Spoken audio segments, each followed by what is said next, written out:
ಬೀಟ್ಗೆ ಸ್ವಾಗತ. ನಾನು ಶ್ರುತಿ Patil. Big boss season 4 ಸ್ಪರ್ಧಿಗಳ ತ್ರಿಕೋಣ ಪ್ರೇಮಕತೆ ತೆರೆ ಮೇಲೆ ಸಂಜು ಮತ್ತು ನಾನು. ಹೌದು, ಬಿಗ್ ಬಾಸ್ ಕನ್ನಡ ಸೀಸನ್ 4 ಪ್ರಣಯ ಪಕ್ಷಿಗಳು ಈಗ ತೆರೆ ಮೇಲೆ ಒಟ್ಟಾಗಿ ಬರ್ತಿದ್ದಾರೆ. ಬಿಗ್ ಬಾಸ್ ಪ್ರಣಯ ಪಕ್ಷಿಗಳು ಅಂದ ತಕ್ಷಣ ನಿಮ್ಗೆ ಸಂಜನಾ ಮತ್ತು ಭುವನ್ ನೆನಪಾಗ್ತಾರೆ ಅಲ್ವಾ?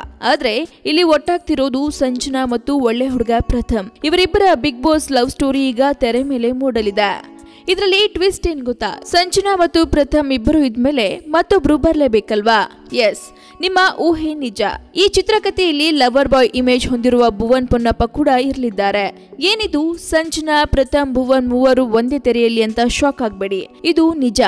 ಇಂತಹದೊಂದು ಸಾಹಸ ಮಾಡ್ತಿರೋದು ಕಲರ್ಸ್ ಕನ್ನಡ ವಾಹಿನಿ. ಬಿಗ್ ಬಾಸ್ ಮನೆಯಲ್ಲಿ ನೀವೆಲ್ಲ ನೋಡಿದ್ದ ಸಂಜನಾ, ಭುವನ್, ಪ್ರಥಮ್ ನಡುವಿನ ತ್ರಿಕೋಣ ಪ್ರೇಮಕತೆಯನ್ನ ಕಲರ್ಸ್ ಕನ್ನಡ ವಾಹಿನಿಯವರು ತೆರೆ ಮೇಲೆ ತರಲು ನಿರ್ಧರಿಸಿದ್ದಾರೆ. ಇದು 24 ಎಪಿಸೋಡ್ಗಳ ಕಥೆಯಾಗಿದ್ದು ಕಿರು ಧಾರಾವಾಹಿ ರೀತಿಯಲ್ಲಿ ಪ್ರಸಾರವಾಗಲಿದೆ. ಪ್ರತಿ ವಾರಾಂತ್ಯದಲ್ಲಿ ಶನಿವಾರ ಮತ್ತು ಭಾನುವಾರ 1 ಗಂಟೆಯ ಕಾಲ ಈ ಧಾರಾವಾಹಿ ಮೂಡಿ ಬರಲಿದೆ. ಈ ಟ್ರಯಾಂಗಲ್ ಚಿತ್ರಕಥೆಗೆ ಟೈಟಲ್ ಅಂತಿಮವಾಗಿದ್ದು ಸಂಜು ಮತ್ತು ನಾನು ಎಂದು ಹೆಸರಿಡಲಾಗಿದೆ. ಈಗಾಗಲೇ ಸಂಜು ಮತ್ತು ನಾನು ಧಾರಾವಾಹಿಯ ಫಸ್ಟ್ ಲುಕ್ ಪೋಸ್ಟರ್ ಕೂಡ ರಿಲೀಸ್ ಆಗಿದೆ. ಕೇವಲ ಪೋಸ್ಟರ್ ಮಾತ್ರ ಅಲ್ಲ, ಸಂಜು ಮತ್ತು ನಾನು ಫಸ್ಟ್ ಲುಕ್ ಟೀಸರ್ ಕೂಡ ಬಿಡುಗಡೆಯಾಗಿದ್ದು ಸಖತ್ ಇಂಟ್ರೆಸ್ಟಿಂಗ್ ಅನ್ಸಿದೆ. ಸಂಜನಾ ಈ ಧಾರಾವಾಹಿಯ ಕಥಾನಾಯಕಿಯಾಗಿದ್ದು ಪ್ರಥಮ್ ಮತ್ತು ಭುವನ್ ಇಬ್ಬರ ನಾಯಕಿಯಾಗಿದ್ದಾರೆ. ಹೀಗಾಗಿ ಒಂದು ನಾಯಕಿಗಾಗಿ ಇಬ್ಬರು ನಟರ ನಡುವೆ ನಡೆಯುವ ರೋಚಕ ಕಥೆ ಇದಾಗಿದೆ.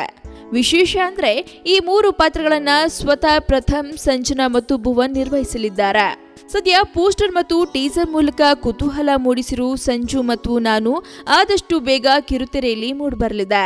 ಸಂಜು ಮತ್ತು ನಾನು ಧಾರಾವಾಹಿಯ ಅಪ್ಡೇಟ್ಸ್ಗಾಗಿ ಫಿಲ್ಮಿ ಬೀಟ್ ಕನ್ನಡನ ನೋಡ್ತಾ ಇರಿ. ಇನ್ನು ಇದೇ ರೀತಿಯ ಮತ್ತಷ್ಟು ಇಂಟ್ರೆಸ್ಟಿಂಗ್ ಸುದ್ದಿಗಾಗಿ ನೋಡ್ತಾ ಇರಿ ಫಿಲ್ಮಿ ಬೀಟ್ ಕನ್ನಡ. ಹಾಗೆ ವಿಡಿಯೋನ ಲೈಕ್ ಮಾಡಿ, ಶೇರ್ ಮಾಡಿ, ಫಿಲ್ಮಿ ಬೀಟ್ಗೆ ಸಬ್ಸ್ಕ್ರೈಬ್ ಮಾಡಿ. ಹಾಯ್, ನಾನು ಶ್ರದ್ಧಾ ಶ್ರೀನಾಥ್. ಸ್ಯಾಂಡಲ್ವುಡ್ ಸುದ್ದಿಗಳಿಗೆ ಹಾಗೂ ನನ್ನ ಫಿಲ್ಮ್ಸ್ ಬಗ್ಗೆ ಏನಾದರೂ ಅಪ್ಡೇಟ್ಸ್ ಬೇಕಂದರೆ ಫಿಲ್ಮಿ ಬೀಟ್ನ ನೋಡ್ತಾ ಇರಿ ಹಾಗೂ ಯೂಟ್ಯೂಬ್ ಚಾನಲ್ಗೆ ಸಬ್ಸ್ಕ್ರೈಬ್ ಮಾಡಿ. Thank you.